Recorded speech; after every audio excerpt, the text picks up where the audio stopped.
বাংলাদেশের প্রথম প্রধানমন্ত্রী ছিলেন তাজউদ্দিন আহমেদ। দায়িত্ব গ্রহণ করেন 1971 সালের 11ই এপ্রিল। তিনি 1971 সালের 11ই এপ্রিল থেকে 1972 সালের 12ই জানুয়ারি পর্যন্ত দায়িত্ব পালন করেছেন। ঢাকা শহর থেকে মাত্র 82 কিলোমিটার দূরে অবস্থিত বর্তমান গাজীপুর জেলার কাপাসিয়া উপজেলার দরদরিয়া গ্রামে জন্মগ্রহণ করেন বাংলার এই কৃতি সন্তান। মধ্যবিত্ত মুসলিম পরিবারের মৌলভী ইয়াসিন খান আর মেহেরুন্নেসা খানম দম্পতির এক পুত্র সন্তানের জন্ম হয় 1925 সালের 23শে জুলাই, আর এই পুত্রের নাম রাখা হয় তাজউদ্দিন আহমদ।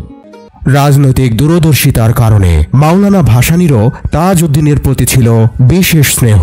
তাই তিনি তাজউদ্দিন সম্পর্কে বিনা দ্বিধায় বলতেন, তাজউদ্দিন আমার যোগ্য ছেলে, ওর প্রতি আমি অত্যন্ত সন্তুষ্ট। 1955 সালে তার কর্মতৎপরতায় মুগ্ধ হয়ে মাওলানা ভাসানী ও শেখ মুজিবুর রহমান তাকে সাংস্কৃতিক ও সমাজ কল্যাণ সম্পাদক নির্বাচিত করেন। শেখ মুজিবুর রহমানকে রাষ্ট্রপতি করে সৈয়দ নজরুল ইসলামকে শেখ মুজিবের অনুপস্থিতিতে অস্থায়ী রাষ্ট্রপতি আর নিজে প্রধানমন্ত্রী হিসেবে 10 এপ্রিল সরকার গঠন করেন ও 17 এপ্রিল মেহেরপুরের বৈদ্যনাথতলার আম্রকাননে শপথ গ্রহণ করেন। 1972 সালের 10ই জানুয়ারি বঙ্গবন্ধু পাকিস্তানের কারাগার থেকে দেশে ফিরে আসা পর্যন্ত প্রধানমন্ত্রীর দায়িত্ব পালন করেন বঙ্গতাজ। 1972 সালের 12 জানুয়ারি বঙ্গবন্ধুর সরকারে তাজউদ্দিন আহমদ হন নয়া সরকারের অর্থ ও পরিকল্পনা মন্ত্রী। 1973 সালে ঢাকা 22 আসন থেকে সংসদ সদস্য নির্বাচিত হন। যারা বাংলাদেশের স্বাধীনতা চায়নি তারা জানত বঙ্গবন্ধুকে দুর্বল করতে হলে তাজউদ্দিনকে সরিয়ে নিজেদের রাস্তা পরিষ্কার করে রাষ্ট্র ক্ষমতা দখল করা যাবে। দেশি বিদেশি চক্রান্ত গোপনে কাজ করে যাচ্ছিল। চক্রান্তকারীরা এটা ভালো করে বুঝেছিল বঙ্গবন্ধু এবং তাজউদ্দিন একত্রে থাকলে তাদের স্বপ্ন কোনোদিনও পূরণ হবে না। তাই তারা প্রথমে চেষ্টা করে বঙ্গবন্ধুকে ভুল বুঝিয়ে তাজউদ্দিনকে দূরে সরিয়ে দিতে। ষড়যন্ত্রকারীদের এই চেষ্টা সফল হয়। শেখ মুজিবের সাথে তাজউদ্দিন আহমদের দূরত্ব বাড়তে থাকে। তাদের মাঝে নীতিগত বিরোধ দেখা দেয়। তাদের সুন্দর সম্পর্কে ফাটল ধরে। এক পর্যায়ে 1974 সালের 26শে অক্টোবর শেখ মুজিবুর রহমানের নির্দেশে মন্ত্রিপরিষদ থেকে পদত্যাগ করেন তাজউদ্দিন আহমদ। বঙ্গবন্ধুর প্রতি অকৃত্রিম শ্রদ্ধা প্রদর্শন করে বুক ভরা অভিমান নিয়ে তাজউদ্দিন মন্ত্রিসভা থেকে দূরে সরে আসেন। বঙ্গবন্ধুর মৃত্যুর পর তাজউদ্দিন আহমদ বড় আক্ষেপ নিয়ে বলেছিলেন, আজ আমি যদি মন্ত্রিসভায় থাকতাম তাহলে কেউই বঙ্গবন্ধুর গায়ের লোম পর্যন্ত স্পর্শ করতে পারত না। তিনি আরও বলেছিলেন, মুজিব ভাই জেনে যেতে পারলেন না কারা তার বন্ধু ছিল আর কারা তার শত্রু ছিল। বঙ্গবন্ধু হত্যাকাণ্ডের পর সবাই তাজউদ্দিন আহমদকে আত্মগোপনে যাবার জন্য বলতে থাকেন, কেননা বঙ্গবন্ধুর অবর্তমানে পরবর্তী লক্ষ্য হবেন তার কাছের মানুষরা। কিন্তু তিনি আত্মগোপন করতে অস্বীকৃতি জানান। অবশেষে সবার আশঙ্কাই সত্য হয়। বঙ্গবন্ধুকে হত্যার পর থেকেই তাজউদ্দিন আহমদকে 1 সপ্তাহ গৃহবন্দী করে রাখা হয়। 15ই আগস্ট প্রথম গৃহবন্দী ও পরে 22শে আগস্ট গ্রেপ্তার করা হয় তাজউদ্দিন আহমদকে। পরিবারের সদস্যদের প্রতি শুধু বলে গেলেন, ধরে নাও আজীবনের জন্য যাচ্ছি। দৃঢ়তার প্রতীক তিনি। 3 কন্যা 1 পুত্র সহ স্ত্রীকে ছেড়ে যাবার সময় একটুও বিচলিত ছিলেন না তিনি। ভুল বোঝাবুঝির অন্তর্দহনে দগ্ধ তার হৃদয়, কিন্তু অন্যায়ের কাছে মাথা নত না করা দর্পিত পদক্ষেপ। 1975 সালের 3রা নভেম্বর রাত কারাগারের কক্ষে তিনি। বাইরে নিথর থকথকে অন্ধকার। হঠাৎ খুলে যায় কারাগারের মূল ফটক। চত্বরে প্রবেশ করে কালো পোশাকধারীর নেতৃত্বে অস্ত্রধারী 4 জন সৈন্য। বেজে ওঠে পাগলা ঘণ্টা। বেজে ওঠে ডিআইজি প্রিজনের টেলিফোন। টেলিফোনের অপর প্রান্ত থেকে ভেসে আসে এক দাম্ভিক দানবীয় কণ্ঠস্বর, Let them do whatever they want. ডিআইজির হাত ঘুরে জেলারের হাতে ধরিয়ে দেয়া তালিকা অনুযায়ী একই ঘরে সমবেত করা হয় 3 সহযাত্রী সহ তাজউদ্দিন আহমদকে। এবার পরিচয়ের পালা। ইনি থমকে যায় বক্তা। পরিচিতির প্রথম শব্দ উচ্চারণের সাথে সাথে গর্জে ওঠে ঘাতকের হাতের সক্রিয় অস্ত্র। গুলির পর গুলি, সবকিছু স্তব্ধ, শুনশান, নীরব। অস্ত্রের দমকে স্তব্ধ করে দেয়া হয় 4 নেতার জীবন ও শরীর। সে আর এক লজ্জাজনক বেদনা বিধুর ঘটনা। 3 সহযাত্রী নেতা সহ খুন হন স্বাধীন বাংলাদেশের ধাত্রী, বাঙালি জাতির স্বাধীনতার কাণ্ডারি বঙ্গতাজ তাজউদ্দিন আহমদ। শেখ মুজিবুর রহমান, তিনি 1972 সালের 12 জানুয়ারি থেকে 1975 সালের 25 জানুয়ারি পর্যন্ত দায়িত্ব পালন করেছেন। শেখ মুজিবুর রহমান বা বঙ্গবন্ধু ছিলেন বাংলাদেশের প্রথম রাষ্ট্রপতি ও দক্ষিণ এশিয়ার অন্যতম প্রভাবশালী রাজনৈতিক ব্যক্তিত্ব। তিনি ভারত বিভাজন আন্দোলনে সক্রিয় অংশগ্রহণ করেন এবং পরবর্তীকালে পূর্ব পাকিস্তানকে স্বাধীন দেশ হিসেবে প্রতিষ্ঠার সংগ্রামে কেন্দ্রীয়ভাবে নেতৃত্ব প্রদান করেন। শুরুতে তিনি আওয়ামী লীগের সভাপতি, এরপর বাংলাদেশের প্রধানমন্ত্রী এবং পরবর্তীকালে বাংলাদেশের রাষ্ট্রপতির দায়িত্ব পালন করেন। শেখ মুজিবুর রহমান 1920 সালের 17 মার্চ তৎকালীন ব্রিটিশ ভারতের বেঙ্গল প্রেসিডেন্সির অন্তর্ভুক্ত ফরিদপুর জেলার গোপালগঞ্জ মহকুমার পাটগাতি ইউনিয়নের বাইগার নদী তীরবর্তী টুঙ্গিপাড়া গ্রামে জন্মগ্রহণ করেন। বাংলাদেশ কৃষক শ্রমিক আওয়ামী লীগ নামে একটি রাজনৈতিক দলের ব্যানারে এই সরকার পদ্ধতি চালু করা হয়, ফলে এটি পরিচিত হয়ে ওঠে বাকশাল হিসেবে। এই পদ্ধতিতে দেশের অন্য সব রাজনৈতিক দল নিষিদ্ধ করা হয়।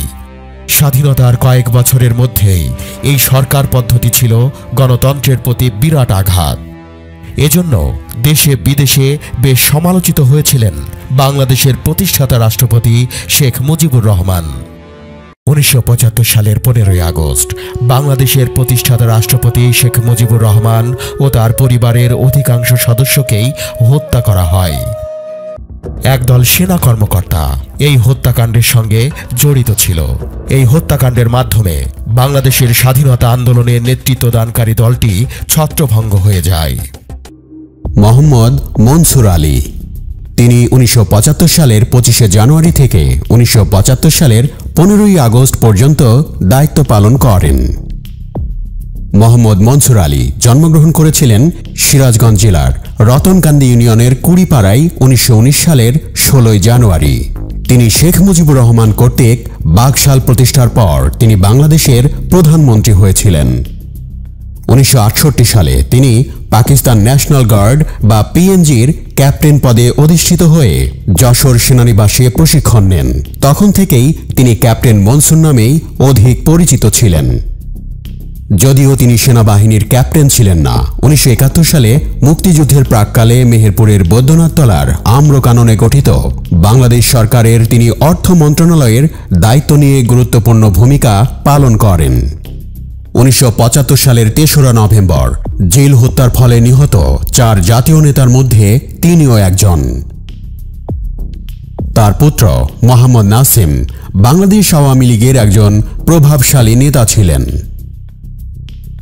মশিউর রহমান, তিনি 1978 সালের 29 জুন থেকে 1979 সালের 12 মার্চ পর্যন্ত প্রধানমন্ত্রীর দায়িত্ব পালন করেন।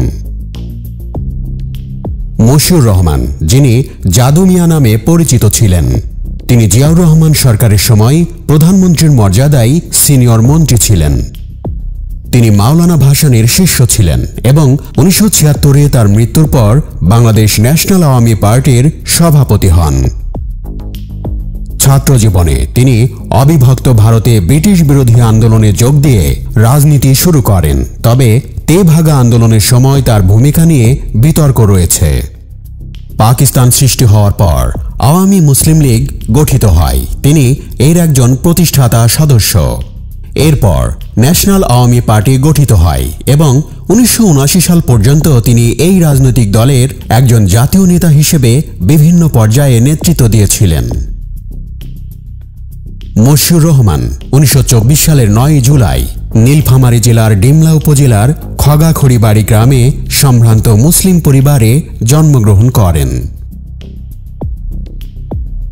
শাহ আজিজুর রহমান, তিনি 1979 সালের 15 এপ্রিল দায়িত্ব গ্রহণ করেন এবং 1982 সালের 24 মার্চ পদচ্যুত হন। শাহ আজিজুর রহমান বাংলাদেশের আইনজীবী ও রাজনীতিবিদ ছিলেন। তিনি বাংলাদেশের 4র্থ প্রধানমন্ত্রী। তিনি বাংলাদেশের স্বাধীনতা যুদ্ধের বিরুদ্ধে পাকিস্তান বাহিনীর সাথে সহযোগিতার জন্য সমালোচিত ছিলেন। শাহ আজিজুর রহমান 1925 সালের 23শে নভেম্বর কুষ্টিয়ার দৌলতপুরে জন্মগ্রহণ করেন। আতাউর রহমান খান তিনি 1984 সালের 30শে মার্চে দায়িত্ব গ্রহণ করেন এবং 1986 সালের 9 জুলাই দায়িত্ব হস্তান্তর করেন। আতাউর রহমান খান ছিলেন বাংলাদেশি রাজনীতিবিদ এবং লেখক। 50 ও 60-এর দশকে বাঙালি স্বাধিকার আন্দোলনে তার গুরুত্বপূর্ণ অবদান থাকলেও এরশাদ সরকারের প্রধানমন্ত্রীর পদ গ্রহণের কারণে তিনি সমালোচিত হয়েছিলেন। তার পুত্র ব্যারিস্টার জিয়াউর রহমান খান বাংলাদেশ জাতীয়তাবাদী দলের পক্ষ থেকে বেশ কয়েকবার সংসদ সদস্য নির্বাচিত হন। আতাউর রহমান খান ঢাকা জেলার ধামরাই উপজেলার বালিয়া গ্রামে জন্মগ্রহণ করেন। মিজানুর রহমান চৌধুরী বাংলাদেশের একজন রাজনীতিবিদ ছিলেন, যিনি রাষ্ট্রপতি এরশাদের আমলে 1986 সালের 9 জুলাই থেকে 1988 সালের 27শে মার্চ পর্যন্ত বাংলাদেশের প্রধানমন্ত্রী হিসেবে দায়িত্ব পালন করেছেন। মিজানুর রহমান চৌধুরী 1928 সালের 19শে অক্টোবর চাঁদপুর জেলার পুরান বাজারস্থ পূর্ব শ্রীরামদী গ্রামে এক সম্ভ্রান্ত মুসলিম পরিবারে জন্মগ্রহণ করেন। মওদুদ আহমেদ তিনি 1988 সালের 27শে মার্চ থেকে 1989 সালের 12ই আগস্ট পর্যন্ত প্রধানমন্ত্রীর দায়িত্ব পালন করেন। তিনি বিএনপির ও জাতীয় পার্টির প্রতিষ্ঠাতাদের অন্যতম। ব্যারিস্টার মওদুদ আহমেদ 24শে মে 1940 সালে ব্রিটিশ ভারতের বেঙ্গল প্রেসিডেন্সির নোয়াখালী জেলার কোম্পানীগঞ্জ উপজেলায় জন্মগ্রহণ করেন। 1971 সালে ইয়াহিয়া খান কর্তৃক আহত গোলটেবিল বৈঠকে তিনি শেখ মুজিবুর রহমানের সাথেই ছিলেন। 1977 থেকে 1979 সাল পর্যন্ত তিনি রাষ্ট্রপতি জিয়াউর রহমানের সরকারের মন্ত্রী ও উপদেষ্টা ছিলেন। 1979 সালে তিনি প্রথম সংসদ সদস্য নির্বাচিত হন এবং তাকে উপ-প্রধানমন্ত্রী করা হয়। 1981 সালের মে মাসে জিয়াউর রহমান নিহত হন এবং 1 বছরের ভেতর হুসেন মোহাম্মদ এরশাদ রাষ্ট্র ক্ষমতা গ্রহণ করেন। 1985 সালের নির্বাচনে মওদুদ আহমেদ আবার সংসদ সদস্য নির্বাচিত হন এবং সরকারের তথ্যমন্ত্রীর দায়িত্ব পান।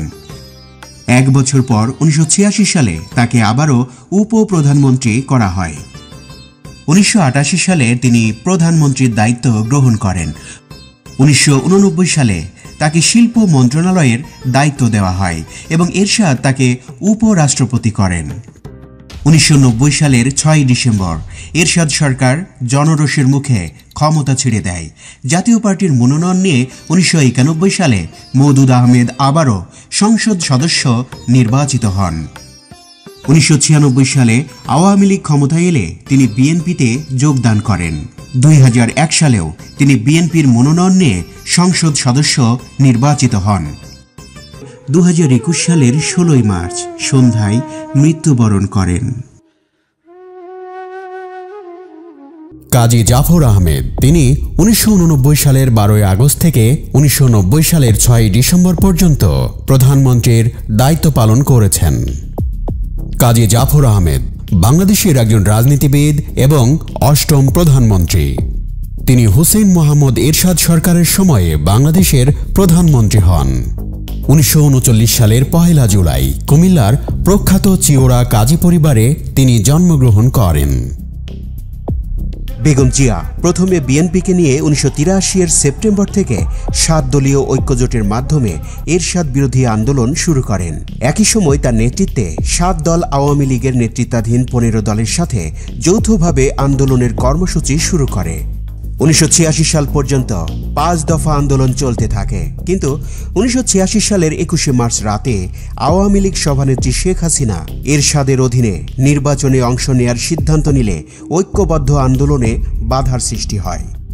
এরপর বেগম জিয়ার নেতৃত্বে 7 দল 5 দলীয় ঐক্যজোট আন্দোলন চালায় এবং নির্বাচন প্রত্যাখ্যান করে।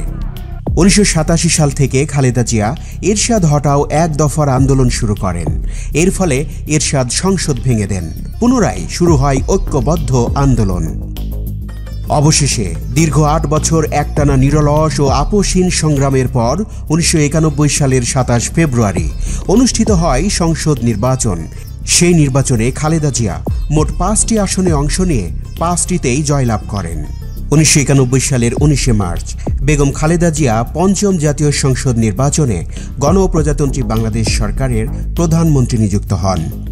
তিনি 1991 থেকে 1996 সাল এবং 2001 থেকে 2006 সাল পর্যন্ত 2 দফায় মোট 10 বছর প্রধানমন্ত্রীর দায়িত্ব পালন করেছেন। তিনি বাংলাদেশের প্রথম ও মুসলিম বিশ্বের দ্বিতীয় মহিলা প্রধানমন্ত্রী। বেগম খালেদা জিয়া বাংলাদেশ জাতীয়তাবাদী দল বা বাংলাদেশ ন্যাশনালিস্ট পার্টি বিএনপির প্রধান। খালেদা জিয়া 1946 সালের 15 আগস্ট দক্ষিণ দিনাজপুরের জলপাইগুড়িতে জন্মগ্রহণ করেন। যদিও খালেদা জিয়া 15 আগস্টকে তার জন্মদিন হিসেবে দাবি করেছেন, তবে বাংলাদেশের রাজনীতিতে এটি একটি বিতর্কের বিষয়। বেগম খালেদা জিয়ার প্রকৃত নাম খালেদা খানম, ডাকনাম পুতুল। খালেদা জিয়ার আদি পিতৃভিটা ফেনী জেলার ফুলগাজী উপজেলার শ্রীপুর গ্রামের মজুমদার বাড়ি। খালেদা জিয়ার স্বামী বাংলাদেশের সাবেক রাষ্ট্রপতি লেফটেন্যান্ট জেনারেল জিয়াউর রহমান বীরোত্তম। 1996 সালের 15 ফেব্রুয়ারি ষষ্ঠ জাতীয় সংসদ নির্বাচন হয়, যা পরবর্তীতে 96-এর একদলীয় নির্বাচন হিসেবে গণ্য হয়। সকল বিরোধী দলের আপত্তির পর খালেদা জিয়া ও তার দল এই একক নির্বাচন করেন। আওয়ামী লীগ সহ সব বিরোধী দল এই নির্বাচন বয়কট করে। এই সংসদ মাত্র 15 দিন স্থায়ী হয়। খালেদা জিয়া এই সংসদেরও প্রধানমন্ত্রী ছিলেন। প্রবল আন্দোলন ও বহির্বিশ্বের চাপে ষষ্ঠ জাতীয় সংসদে তত্ত্বাবধায়ক সরকারের বিল পাস হয় এবং খালেদা জিয়া পদত্যাগ করেন। 1996 সালে তিনি তত্ত্বাবধায়ক সরকারের রূপরেখা তুলে ধরেন। 1996 সালে তার দল আওয়ামী লীগ তত্ত্বাবধায়ক সরকারের দাবিতে বামপন্থী দলগুলোর সাথে যুক্ত হয়ে বিভিন্ন রাজনৈতিক কর্মসূচির মাধ্যমে খালেদা জিয়ার বিএনপি সরকারকে তত্ত্বাবধায়ক সরকারের প্রাতিষ্ঠানিক রূপ দিতে বাধ্য করে। তত্ত্বাবধায়ক সরকার নিয়ে তার দল আন্দোলনে জয়ী হওয়ায় পরবর্তীতে তার দল জাতীয় নির্বাচনেও জয়লাভ করে এবং ওই বছর সাধারণ নির্বাচনে আওয়ামী লীগ বিজয়ী হলে তিনি প্রধানমন্ত্রী হন।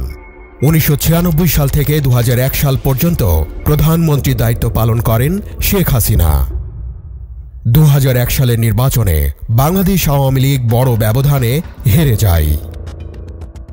বিএনপি, বাংলাদেশ জামাতে ইসলামী, নাজিউর রহমান মঞ্জুর জাতীয় পার্টি ও ইসলামী ঐক্যজোটের নির্বাচনী জোটের কাছে 2001 সালের 1 অক্টোবরের নির্বাচনে আওয়ামী লীগ পরাজিত হয়। 2001 সালে বিএনপি সরকার আবারও ক্ষমতায় ফিরে আসার পর 2007 সালের 22 জানুয়ারি নির্বাচনকে কেন্দ্র করে আবারও নতুন সংকট তৈরি হয়। ডক্টর ফখরুদ্দিনের নেতৃত্বে সরকার প্রায় 2 বছর পর 2008 সালের 29 ডিসেম্বর সাধারণ নির্বাচন ঘোষণা করে। সেই নির্বাচনে আওয়ামী লীগ নিরঙ্কুশ সংখ্যাগরিষ্ঠতা অর্জন করে। বিজয়ী দলের সংসদীয় দলের নেতা হিসেবে তিনি 2009 সালের 6 জানুয়ারি বাংলাদেশের প্রধানমন্ত্রী হিসেবে শপথ গ্রহণ করেন। গণপ্রজাতন্ত্রী বাংলাদেশের সংবিধানে 15 সংশোধনী বিল পাশের মাধ্যমে তত্ত্বাবধায়ক ব্যবস্থা বাতিল করা হয় এবং 10ম জাতীয় সংসদ নির্বাচন অনুষ্ঠিত হয়। নির্বাচনকালীন সর্বদলীয় সরকারের প্রধানমন্ত্রী শেখ হাসিনার নেতৃত্বে 10ম জাতীয় সংসদ নির্বাচন অনুষ্ঠিত হয়। তত্ত্বাবধায়ক সরকার ব্যবস্থা ফিরিয়ে আনার দাবিতে বিএনপি এবং তাদের সমমনা রাজনৈতিক দলগুলো রাস্তায় আন্দোলন করলেও তাতে খুব একটা সুবিধা করতে পারেনি। এ সময় বিএনপির নেতৃত্বে রাজনৈতিক জোট নির্বাচন বর্জন করে। 2014 সালের 5 জানুয়ারির এই নির্বাচন অনুষ্ঠিত হয়। শেখ হাসিনার নেতৃত্বাধীন আওয়ামী লীগ ও স্বতন্ত্রসহ 17টি দল নির্বাচনে প্রতিদ্বন্দ্বিতা করে। এই নির্বাচনের 300টি আসনের মধ্যে 154টি আসনে বিনা প্রতিদ্বন্দ্বিতায় প্রার্থীরা বিজয়ী হওয়ায় নির্বাচনটি নিয়ে বিতর্কের সৃষ্টি হয়।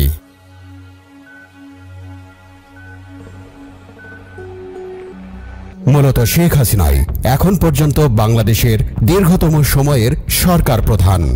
2009 সালের 6 জানুয়ারি দ্বিতীয়বারের মতো, 2014 সালের 5 জানুয়ারি তৃতীয়বার এবং 2018 সালের 30 ডিসেম্বরের নির্বাচনে বিজয়ী হয়ে চতুর্থবারের মতো প্রধানমন্ত্রী হিসেবে শপথ নিয়ে এখনও সরকার প্রধান হিসেবে দেশ শাসন করছেন শেখ হাসিনা।